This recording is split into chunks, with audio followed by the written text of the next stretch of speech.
Like real simple. You know it's Black History Month, right? So check it. What's a black song that everybody should know? Set it off. Man. Everybody done did this now. I ain't get you yet. What's a black song that everybody should know? I don't care if it's a family reunion. I don't care if it's after the funeral. Is that Kurt Franklin song? Man, That's a fact too. You can't lose with Kurt. You can't go wrong with a little bit of that, like, right. Here's my shoulder, you can lean on me. Come on, man. That's that Kurt Franklin, that's Mary J. Blige. But they ain't the only words. You gotta finish it, man. You set it off. There's a man, oh yeah, standing on the corner. He has no home. He has no food in his blue sky. You was doing the runs though. Huh? You was doing them runs. I be singing a little bit, man. Nah, but you was catching it though. That's what I'm listening to. I'm like, everybody else, like I had Geechee do. I had Geechee do it. He did the Isley Brothers. I was dying laughing, but hey, that's another one too. Isley Brothers, Contagious, bro. You got you got to know a little bit between the sheets. They got too many to name, bro. It's just too many hits, bro. But definitely Kurt Franklin. You know what I mean? Definitely some Kurt Franklin in your life. So for those who have no idea who you are, tell them who you are, man, and what the Instagram is. Man, I am a rapper, singer, songwriter, battle rapper, pioneer in my culture, the first ever Christian battle rapper. A vet. You know what I'm saying? A veteran, legend in my own eyes. You know what I'm saying? But I go by the name of Saga, Th3 Saga. So that's everywhere: Instagram, Facebook, Twitter, Th3 Saga. Man. One thing that you said that's important, that it's a lot of, I ain't gonna say pros and cons to what you do, but you feel like you get crucified a lot because of the lane and that journey that you're going in. What's the pros and cons from where you're standing at?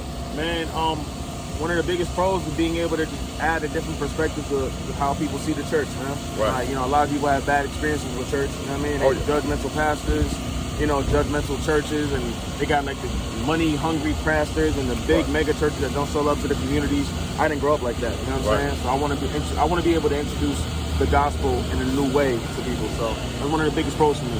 But what you saying you wasn't raised up like that.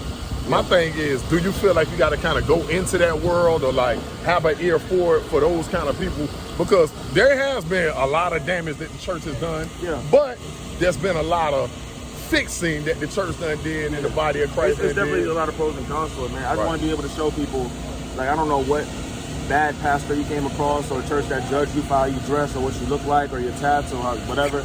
Like, I'm here to let you know I come from a small corner church in Brooklyn. Right. And I came here to just show people that God saves people just like us, man. Like, you're never too far from God. I don't care what you did yesterday. I don't care what you did 5 minutes before watching this. You know what I mean? You're never too far from God. And I just try to show that through my experiences, my ups and downs, my life story. So, yeah. Man, listen, salute to you for being a walking testimony. Thank you, man. And to do what you're doing in a field that is kind of rare. You know what I'm saying? Like you the last of a dying breed. You and the team are last of a dying breed. And he smell good, ladies. So if you know, I don't know what the situation is, but you know what? Let me tell you something. From king to king. Yeah, it don't matter. I'm telling. I don't know his whole situation. I'm telling y'all, king to king, boss to boss, father to father, man to man. You know what I mean? Like, it's good. What you wearing right now? Man, Kenneth Cole blue. Really? Kenneth Cole.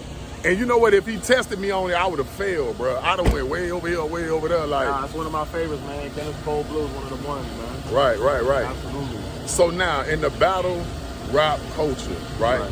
You could have been a pastor. You could have worked with the youth. You could have did anything. He got the vocals. I do work with these. Right? No, but hear my point. Why this world? I love it. It's been something I grew up on since I was a kid. You know what I mean? I've been watching this as a kid. It's something I've always dreamt about doing. You know what I mean? I grew up, a lot of these dudes I'm battling, I grew up watching in like the 6th grade, man. So to be in this culture and just add a different perspective and being the first to do it and then seeing a whole army of Christians come in after, it just shows like the level of impact. If you have you got the right message and you're going about it the right way, people will gravitate towards it and follow your lead. And one thing, I'm gonna give you this compliment too, man, because I'm big on giving roses, man. Like, just to do the way you doing it and it ain't cheesy. Right. I give you 1,000%. Yeah, because I watched the A Swifts. I don't really want to say too many names in gospel gangs and stuff like that. Right. And it would seem like so God is good, God is great, blah, blah, blah, blah, blah, blah. Now it's like you got the Lecrae's and all that. Yeah, I'm keeping a buck with you. That's right. So to see you stand in the front of those that a lot of people admire, and you really doing your thing, and you don't sound cheesy. You sound like a threat. You know what I mean? And that's a good thing. You feel me? Mama raised me right, man.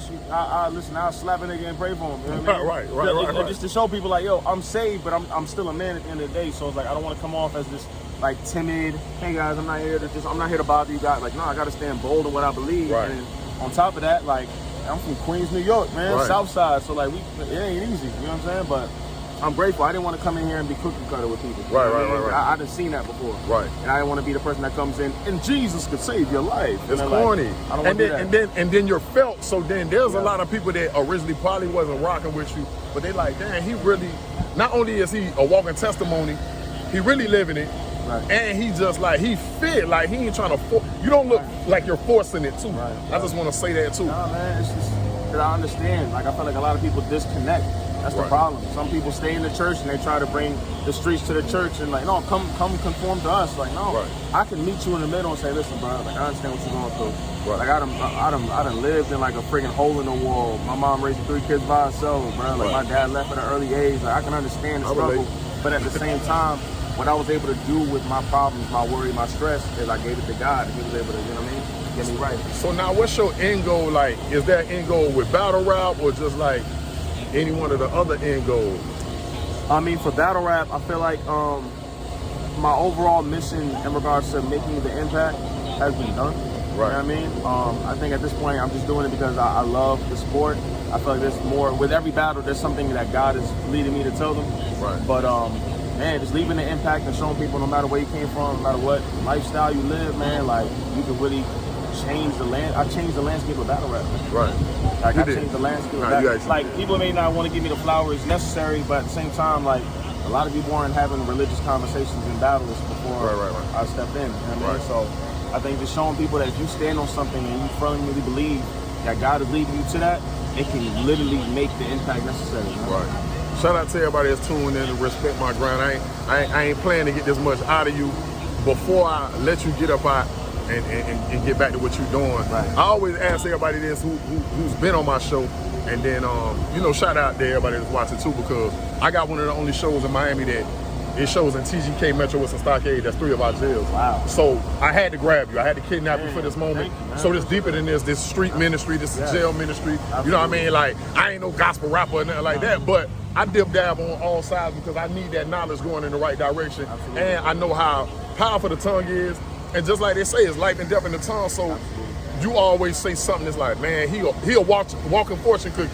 He be dropping like some lines that's like for real, like it's some lines that you be dropping that's like they should be etched in stone. Right. This is what I ask other artists too, man. And I got 2 questions for you. Okay. The first one is this: you walked in the studio right now. Right. 3 artists, dead or alive. It don't matter who they are. Who you doing a song with? Lauryn Hill, immediately. That's one of my goats. That's like I think that's the epitome of artistry for me. Lauryn Hill. Say that word again. The epitome of artistry. I ain't heard this. See how he be teaching me stuff. Define epitome and get back to the other 2 artists. She just like, she's very well skilled in crafting and whatever she wants to do. Right. Like in regards to like, if she's a singer, if she's singing on the record, right, she's one of the coldest singers, right? And on top of that, she could take that hat off and become a rapper and rap with the rapper. Really annihilate you. So it's like, either way, you're gonna get an amazing record. So Lauryn Hill, I'm gonna say Kanye West, definitely one of my hugest inspirations growing up. You know what I mean? Just, you know what I mean, one of the craziest individuals in music. And man, Bird. Shoot, man, you know what? It's gonna sound a little weird, but it's just, something for me. I gotta work with Mark Anthony, man. I'm Puerto Rican, so like, wow. I grew up on Mark Anthony. My mom playing that every Sunday while she's cleaning up the crib or whatever, Saturdays, and man, I think that'd be something good for my culture. That'd be something like to show my mom, like, I was able to work with somebody I used to listen to growing up. That's my mom. So, man, that's the mom, man. You know what I mean? Like, and you know what? Let's take Mark Anthony out. Add a bonus. Don't leave him there. Bonus. I work with my mother, man. She's like, you know what I mean? Like, she's she gave up her music career in '96 to raise me and my brothers. You know what I mean? So she had an album called Lágrimas, which is like tatted on my arm right here. Okay. So it means tears in Spanish. And that album symbolized like hurt, pain, and trials she went through, raising kids on her own and like working, and she wanted to really become an artist. Right. And she gave that up for the sake of safety for her kids. So I always want to be able to get my mom in the studio. You know what I'm saying? Do something crazy. So now, before I let you get up out of here, I know you just put on an awesome performance. Right, thank you. I need you to perform one more time, right? Okay. And this is what I need you to do. There's a lot of people that watch my show. They might not want to see tomorrow. They might want to do gospel rap. They might not want to, you know what I mean? It's tough. You know, we just came through a pandemic. Right. We just came through a crazy era. Right. I feel like this gonna be in the new Bible. When they write a Bible like 100 years from now, 500 years from now, it's gonna be it's gonna be something in there about the pandemic. So now, this is what I need you to do. Don't worry about me standing here, none of that. I need you to look in this camera. And to that young guy that's 13 or 11 or 15 or 19 that don't want to see tomorrow, he don't know how he gonna do it. I need you to give him some advice, to get 60 seconds, give him some advice. Man, listen, first and foremost, I was you at one point. And I'll tell you this, fall and fail forward. It's okay to fail. You learn from failure. And don't work towards greatness, work in greatness.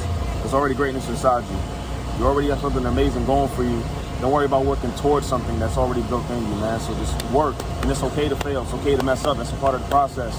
Some of the greatest in the world have failed before. But you know what? They weren't afraid to fall on their face and get back up.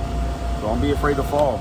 You know what I mean? Man, that's gangster, man. I appreciate you so much, man. Back in the game now. Caught me some weight now. People about to